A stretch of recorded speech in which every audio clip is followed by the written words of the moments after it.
Bonjour, je m'appelle Alexis Bordeaux-Saint-Cyr et puis avec mon équipe composée de Sabrina Leroux, Jennifer Bédard et Thomas Dumont, nous allons parler d'intelligence artificielle générative.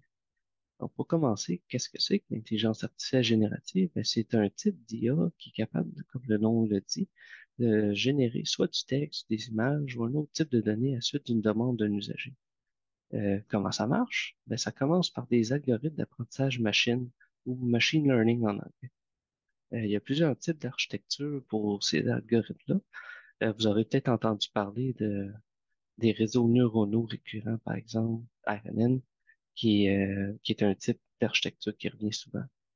Ces modèles d'IA utilisent des données d'entraînement, comme on dit, afin de distinguer ou prédire quelle réponse sera appropriée pour la demande envoyée par l'usager.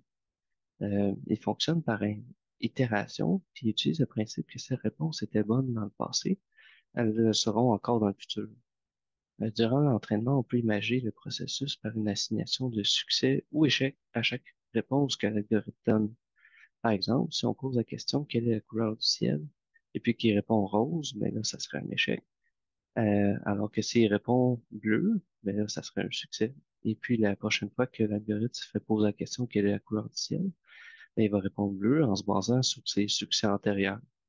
Donc, on peut prendre ce procédé-là puis le multiplier des milliers et même des millions de fois euh, sur toutes sortes de sujets, puis on peut arriver à quelque chose de concret tel que ChatGPT, que la plupart d'entre vous connaissez et avez probablement expérimenté.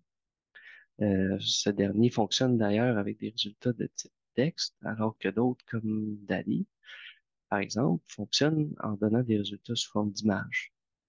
Le domaine est en forte croissance et puis plusieurs IA génératives font leur apparition sur le marché avec de plus en plus de types de données prises en charge. D'ailleurs, pour arriver à un niveau de qualité tel que le fameux ChatGPT, des quantités faramineuses de données collectées et donc de calculs d'ordinateur ont dû être exécutés, faisant fonctionner des quantités massives de processeurs et donc une consommation énergétique non négligeable est utilisée pour réaliser ces résultats, ce qui semble si facile et inoffensif à générer, mais qui n'est pas en phase avec le développement durable. Ces intelligences artificielles génératives, ils tendent à se diversifier puis à augmenter leur capacité de traitement avec le temps. Par exemple, on peut imaginer que les IA génératives du futur pourront générer du matériel allant du texte aux vidéos de grande qualité et plus encore. D'ailleurs, dans plusieurs cas, la qualité générale des résultats de ces IA est telle qu'on peut confondre des résultats avec ceux produits par un humain, ce qui amène évidemment une panoplie de dynamiques avec l'utilisation de ces outils. Les défenseurs de cette technologie, d'ailleurs, argumentent que c'est de cette façon que ceux-ci devraient être perçus, c'est-à-dire des outils qui pourraient aider la compréhension ou la conception.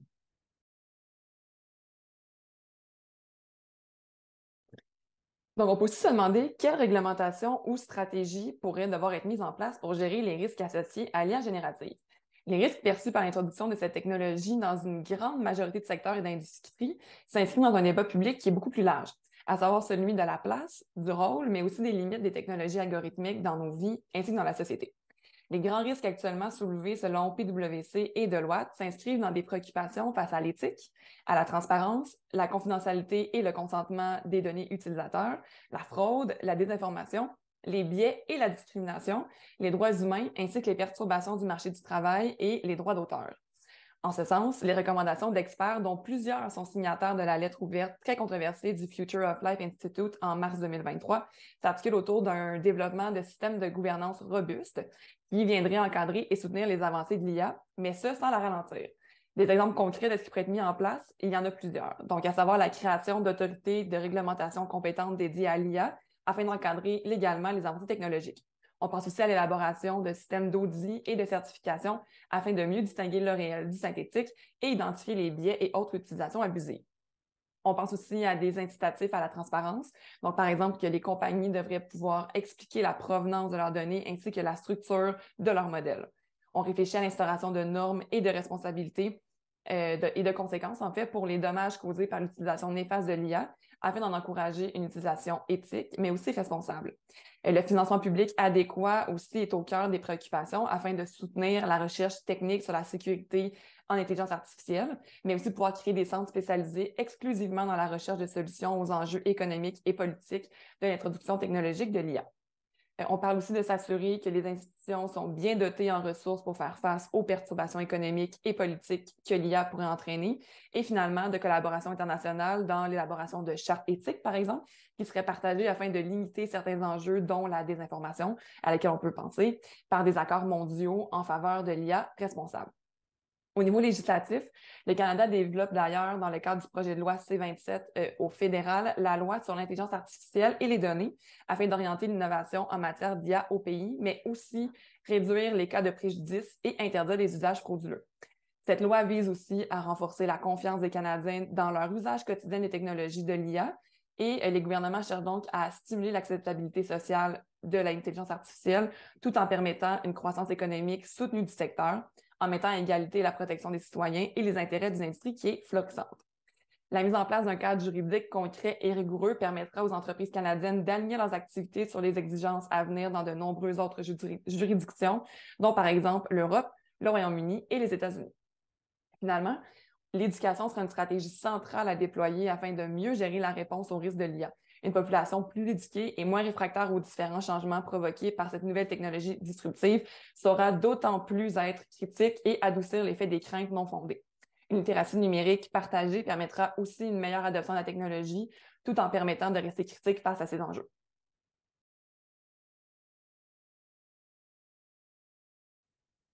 Donc, tout comme à l'arrivée de la mécanisation dans l'agriculture, où des milliers de gens perdaient leur poste à cause de l'arrivée des machines, ben, ces ouvriers-là ne sont pas morts de faim. Au contraire, ils se sont tout simplement déplacés vers de nouveaux postes. C'est exactement ce qu'on croit qui va arriver avec l'IA. Oui, des milliers, voire des millions d'emplois risquent d'être éliminés, mais ça va nous permettre de devenir plus productifs, sauver des coûts, faire évoluer nos entreprises et ultimement créer des nouveaux emplois et faire augmenter le PIB. Regardons ensemble deux secteurs qui risquent d'être le plus perturbés par l'IA. Tout d'abord, le domaine créatif. Donc, on parle illustration, design graphique, art, littérature, cinéma, etc. Il est évident que ce secteur est un de ceux qui est le plus affecté par l'arrivée de l'IA à cause que c'est rendu tellement facile de créer du contenu en quelques secondes seulement. Ce qu'on constate, c'est que c'est souvent les emplois de premier niveau qui risquent d'être le plus affectés. Donc, des créateurs de logos, des artistes aspirants, etc. Ceux-ci sont les moins expérimentés et peuvent être facilement remplacés par l'IA. Par contre, il y a des gens qui s'opposent à ça et qui disent que l'IA peut facilement être détectée. On peut y voir trop de saturation, des surexpositions d'images et que les images peuvent paraître cheap. On croit donc que pour l'art, le vrai, les gens sauront faire la différence entre l'IA et la vraie nature créative. Ces emplois-là risquent donc de survivre, comme par exemple les livres d'enfants qui sont, eux, très complexes à créer. Prenons un exemple. Ici, on a une image créée par l'IA. Dans son visage, on ne comprend pas trop ce qui se passe, c'est pas très clair. Et aussi, on n'arrive pas à déceler combien de livres qu'elle lit. Donc, on peut voir qu'il y a quand même des erreurs ici. Un autre exemple, la fameuse image du pape dans son manteau blanc. On croyait qu'il y avait du style. Si on voit l'image directement comme ça, on n'y voit que du feu. Mais si on se rapproche, on peut voir des imperfections. Ici, c'est un peu flou, on ne sait pas trop qu'est-ce qu'il tient dans sa main. Donc, on peut voir qu'à travers l'IA, si on y porte un œil attentif, on peut y voir des petites erreurs. Toujours dans le domaine de la création, une autre industrie qui crie à l'injustice, c'est celle du cinéma, où il y a des artistes et des scénaristes, des acteurs qui font la grève pour défendre leurs droits en ce qui concerne l'utilisation de l'IA dans les textes et des scripts. Autre domaine complètement, on passe à la mathématique. Donc, on parle finance, entrée de données et programmation. C'est encore un secteur qui risque d'en bouleverser plusieurs parce que l'IA est capable de facilement compter, entrer des données, créer des programmes, coder avec agilité et simplicité et voir plus rapidement qu'un humain. En effet, Dropbox a récemment mis à pied 500 employés à cause du ralentissement de leur entreprise, de leur croissance, mais aussi à cause de l'IA. En finance, on est capable d'évaluer les tendances du marché, mettre en valeur des investissements profitables, puis mettre tout ça de façon digestible. On voit donc que c'est encore des postes de premier niveau qui risquent d'être le plus affectés par cette nouvelle technologie. La bonne nouvelle dans tout ça, c'est que historiquement, selon les économistes, l'élimination de certains postes vient souvent avec la création de d'autres. Il ne faut pas donc s'avouer vaincu.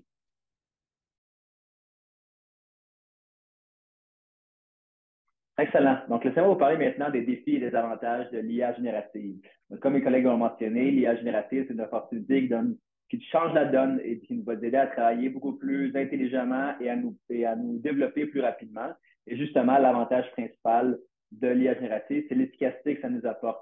On sait déjà que cette technologie a surpassé les capacités créatives de l'humain avec nos outils actuels selon deux volets, la vitesse et les coûts de production. Donc, on libère un autre potentiel immense d'efficacité de production et de créativité avec cette technologie-là. Autre élément avantageux de l'utilisation, c'est tous les outputs, les résultats qu'on va avoir qui vont être nouveaux et uniques avec ça. Donc, on va pouvoir avoir de nombreuses applications, tant au niveau de l'art pour vraiment repousser les limites de la création. Au niveau de la création de contenu, donc ne plus avoir la page blanche, mais avoir des idées qui vont en fait nous aider à être encore plus créatifs, à aller dans d'autres directions. Et également, par exemple, les auteurs qui pourraient s'inspirer de l'IA générative pour avoir une analyse très rapide de la littérature existante et d'avoir une toute nouvelle narrative créée de toutes pièces avec des idées qu'on met dans l'outil. Donc, les limites de la création sont vraiment repoussées. C'est sûr, par contre, qu'il y a des défis au niveau des droits d'auteur et des questions éthiques par rapport au rôle, justement, de la créativité humaine dans la cohabitation de ces deux intelligences-là. Au niveau des autres avantages, capacité d'apprentissage, donc la technologie de l'IA génératif, ben, on le sait, ça apprend par soi-même avec les patterns, les techniques, les modèles. Donc, ça fait en sorte qu'on peut toujours créer des résultats différents puis améliorer au fur et à mesure l'IA générative avec les nouveaux apprentissages qu'elle va faire. Et donc, ça fait en sorte que les possibilités sont infinies. On peut aussi utilisé l'IA générative pour faire ce qu'on appelle la data augmentation, donc utiliser la technologie pour créer des bases de données pour aller tester d'autres machines, par exemple. Enfin, au niveau des défis, donc c'est sûr qu'il y en a beaucoup. C'est une technologie qui peut être extrêmement pertinente, mais également très destructive. Donc, faire attention à comment on l'utilise. Puis justement, il peut y avoir un biais des données. Donc, les données qu'on va implanter dans le système pour le faire apprendre au début, ben, si ces données-là sont biaisées par un certain groupe de personnes, c'est sûr que ça va suivre dans l'apprentissage et dans les résultats qu'on va avoir. Et ça prend aussi des données. Hein, donc, il faut les trouver. Il y a des coûts associés à ça. Il y a de l'entraînement de la machine qui est importante à faire. Et on veut aussi, bien sûr, qu'il n'y ait pas une trop grosse complexité dans l'interprétation des données, pardon. Donc, c'est sûr que si au fur et à mesure que le cerveau de l'IA générative se complexifie et que là, les résultats sont de plus en plus opaques, il faut faire attention parce qu'on peut perdre un petit peu la traçabilité de la démarche des résultats offerts par l'IA générative. Finalement, défi éthique, donc le plus important, pardon, au niveau de cette technologie-là, c'est sûr, on a des doutes par rapport aux intentions mauvaises qui pourraient être utilisées là, pour faussement entraîner le modèle ou créer des résultats qui seraient plus des fake news ou des faits non véridiques. Donc, il y a vraiment un enjeu de qualité et de contrôle ici. Et également même de sécurité parce que on peut facilement tomber dans la propagande si les gens qui l'utilisent n'ont pas cette réflexion-là seconde à savoir est-ce qu'on devrait vraiment tout croire ce qu'on voit sur ces plateformes-là. Donc voilà, c'est sûr que si on voulait développer encore plus et donc enlever ces défis-là pour l'IA générative, ça prendrait bien sûr de l'IA encore plus poussée, mais ça sera dans une autre présentation.